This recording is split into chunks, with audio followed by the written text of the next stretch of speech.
ورجل تصدق بصدقة فأخفاها حتى لا تعلم شماله ما أنفق يمينه.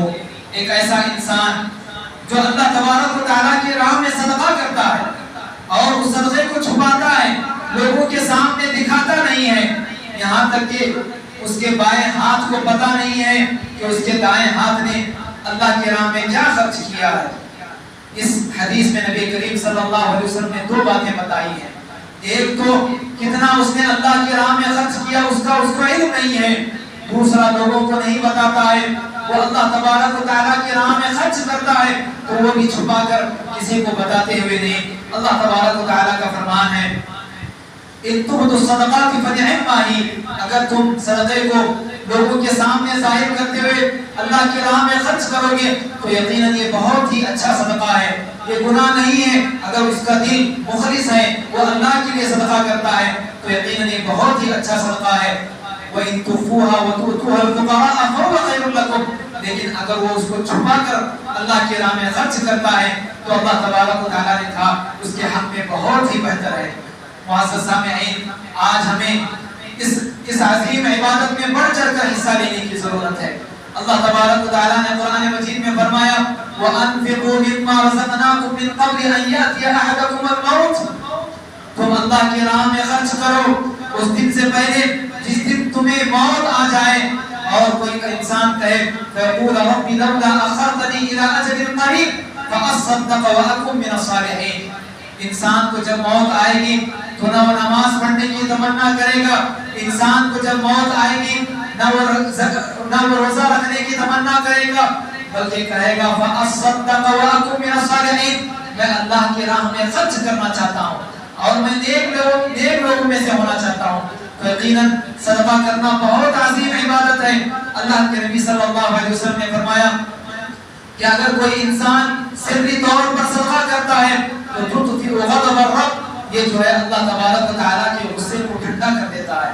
معزز سامعین، نبی کریم صلی اللہ علیہ وسلم عید کا خطبہ دیتے ہیں. مردوں میں خطبہ دینے کے بعد آپ صلی اللہ علیہ وسلم عورتوں کی جانب جاتے ہیں اور سے کہتے ہیں یا معاشر النساء تصدقن ولو بحلیکن، اے عورتوں کی جماعتوں اور اے عورتوں کی جماعت تم اللہ کی راہ میں خرچ کرو ولو بحلیکن، اگرچہ تمہارے اپنی زیورات کے ذریعے کیوں نہ ہو. اللہ کے نبی صلی اللہ علیہ وسلم نے فرمایا انی رأیتکن اکثر من اہل النار، میں نے تمہیں جہنم میں بہت زیادہ تعداد میں دیکھا ہے. کس لیے؟ اللہ کے نبی صلی اللہ علیہ وسلم نے فرمایا تکفرن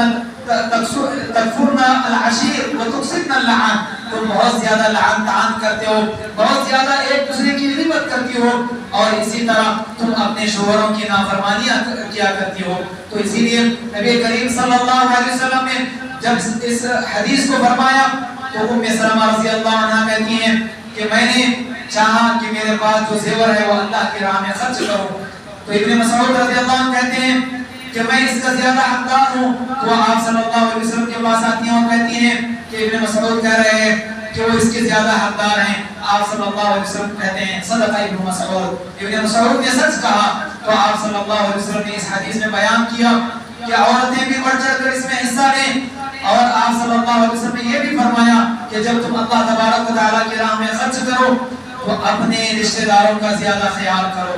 اللہ کے نبی صلی اللہ علیہ وسلم نے فرمایا الصدقہ علی المسکین صدقہ، اگر تم کسی مسکین پر صدقہ کرتے ہو تو یقیناً اس وقت تمہیں ایک اجر ملے گا.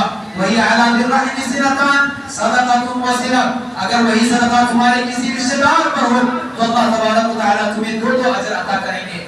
ہم میں کتنے ایسے مالدار ہیں جو اپنے مالداری کو لٹاتے ہیں، غریبوں اور فقیروں پر خرچ کرتے ہیں، لیکن کوئی اس کی رشتہ دار ہے، کوئی اس کی پھوپھی ہے، کوئی اس کے چچا ہیں، کوئی اس کی بہن ہے جو غربت میں پڑی ہوئی ہے، اس کے پاس بہت سارے پریشانیاں ہیں لیکن وہ کسی کے سامنے اپنا ذکر نہیں کرتی ہے.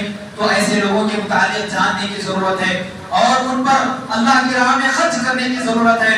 تو ہم میں جتنے مالدار ہیں وہ سب سے پہلے اپنے رشتہ داروں کا خیال کریں، پھر اللہ کی راہ میں مسکینوں اور فقراء کے لیے اللہ کی راہ میں زیادہ سے زیادہ صدقہ کریں۔ یقیناً یہ صدقہ بہت عظیم عبادت ہے، اور اللہ کے نبی صلی اللہ علیہ وسلم کے متعلق آتا ہے، آپ صلی اللہ علیہ وسلم سال کے 11 مہینے خوب اللہ کی راہ میں صدقہ کیا کرتے تھے، لیکن جب رمضان کا مبارک مہینہ داخل ہوتا تو آپ صلی اللہ علیہ وسلم کا صدقہ تیز و تند ہواؤں سے زیادہ تیز ہو جاتا، یعنی اتنا زیادہ اللہ کی راہ میں خرچ کرتے۔ آج ہم اس عبادت میں بہت پیچھے نظر آتے ہیں، اللہ کی راہ میں بہت کم خرچ کرتے ہیں۔ تو معزز سامعین، اس دن کے آنے سے پہلے جس دن انسان کو کوئی چیز فائدہ نہیں پہنچائے گی، تو اس کا آنے سے پہلے اپنے آپ کو تیار کریں اور اللہ کی راہ میں خرچ کریں، اللہ تبارک و تعالیٰ اس کا بدلہ ضرور عطا کرے گا۔ وَمَا أَنفَقْتُم مِّن شَيْءٍ فَهُوَ يُخْلِفُهُ، یہ اللہ کا وعدہ ہے، تم جو کچھ اللہ کی راہ میں خرچ کرو گے اللہ تبارک و تعالیٰ فوری تمہیں اس کا بدلہ عطا کرے گا۔ معزز سامعین، آخری چیز جو اللہ تبارک و تعالیٰ نے اللہ کے نبی صلی اللہ علیہ وسلم اس حدیث میں بیان فرمایا، کہا وَرَجُلٌ ذَكَرَ اللَّهَ خَالِيًا فَفَاضَتْ عَيْنَاهُ، یہ ایسی سنت ہے جو ہمارے اندر مفقود ہے، جو نہیں پائی جاتی ہے، کہ ایک انسان جو تنہائی میں اللہ تبارک و تعالیٰ کو یاد کرے، اللہ تبارک و تعالیٰ کو یاد کرے اور اللہ تبارک و تعالیٰ کی یاد میں اس کی آنکھوں سے آنسو جاری ہو جائے، تو یقیناً یہ بھی شخص کل قیامت کے دن اللہ تبارک و تعالیٰ کے عرش کے سائے تلے ہوگا۔ اللہ تبارک و تعالیٰ نے قرآن مجید میں فرمایا انما المؤمنون الذين اذا ذكر الله وجلت قلوبهم، مومنین وہ لوگ ہیں جن کے پاس اللہ تبارک و تعالیٰ کا ذکر کیا جاتا ہے تو ان کے دل نرم پڑ جاتے ہیں۔ وَإِذَا تُلِيَتْ عَلَيْهِمْ آيَاتُهُ زَادَتْهُمْ إِيمَانًا، جب اللہ تبارک و تعالیٰ کی آیتوں کی تلاوت کی جاتی ہے تو ان کا ایمان زیادہ ہو جاتا ہے۔ وَعَلَىٰ رَبِّهِمْ يَتَوَكَّلُونَ، اور وہ اللہ تبارک و تعالیٰ پر اعتماد کرتے ہیں، بھروسہ کرتے ہیں، توکل کرتے ہیں۔ تو معزز سامعین، ہمیں اللہ تبارک و تعالیٰ کی یاد سے زیادہ رونا ہے۔ صحابہ کرام رضوان اللہ علیہم اجمعین جب اس آیت کریمہ کو تلاوت کرتے، افمن هذا الحدیث تعجبون وتضحكون ولا تبكون، کہ کیا تم افمن هذا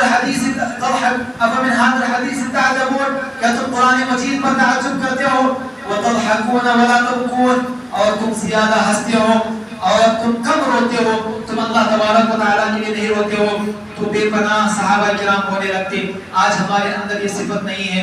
اگر کوئی انسان افسوس کرتا ہے یا کوئی روتا ہے تو دنیاوی نقصانات پر، لیکن اللہ تبارک و تعالیٰ کے ڈر سے نہیں روتا ہے۔ اللہ کے نبی صلی اللہ علیہ وسلم نے فرمایا دو طرح کی آنکھیں اللہ تبارک و تعالیٰ کی آگ سے محفوظ رہیں گی، انہیں اللہ تبارک و تعالیٰ کی آگ ہرگز نہیں چھوئے گی۔ اس میں سے ایک آنکھ جو اللہ تبارک و تعالیٰ کے ڈر سے اللہ تبارک و تعالیٰ کے ڈر سے اس آنکھ سے آنسو جاری ہوتے ہیں۔ وَعَيْنٌ بَكَتْ مِنْ خَشْيَةِ اللَّهِ، یعنی ایسی آنکھ جو اللہ تبارک و تعالیٰ کے ڈر سے اس کے آنکھ سے آنسو جاری ہو جائے، تو یقیناً ایسی آنکھ کو اللہ تبارک و تعالیٰ کی آنکھ نہیں چھوئے گی۔ تو ہمیں چاہیے کہ ہم ان راتوں میں لیلۃ القدر کی عبادت میں، لیلۃ القدر کی فضیلت کو پانے میں زیادہ سے زیادہ اللہ کی عبادت کریں اور اللہ تبارک و تعالیٰ کے ڈر سے روئیں اور قرآن مجید کی تلاوت کریں اور زیادہ سے زیادہ روئیں۔ یقیناً جو فضائل ہم نے اس حدیث میں ذکر کیے ہیں، اور اس بات کی ہم پوری کوشش کریں کہ اللہ تبارک و تعالیٰ نے جو 7 قسم کے لوگ ہیں انہیں اللہ تبارک و تعالیٰ نے کہا کہ کل قیامت کے دن کوئی سایہ نہیں ہوگا، کوئی وہاں پہ جو ہے کوئی جو ہے اس پریشانی میں، اس سخت گرمی میں کوئی اس کو جو ہے پناہ کی جگہ نہیں ہوگی سوائے اللہ تبارک و تعالیٰ کے عرش کے سائے کے۔ تو ایسی مصیبت میں اللہ تبارک و تعالیٰ انہیں اپنے سائے تلے جگہ دے گا۔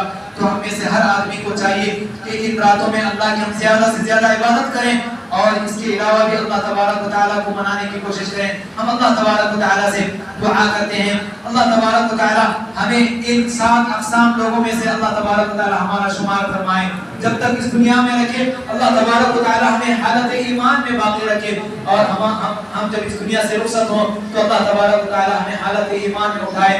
آمین۔ وآخر دعوانا الحمد للہ رب العالمین۔ والسلام علیکم ورحمۃ اللہ وبرکاتہ۔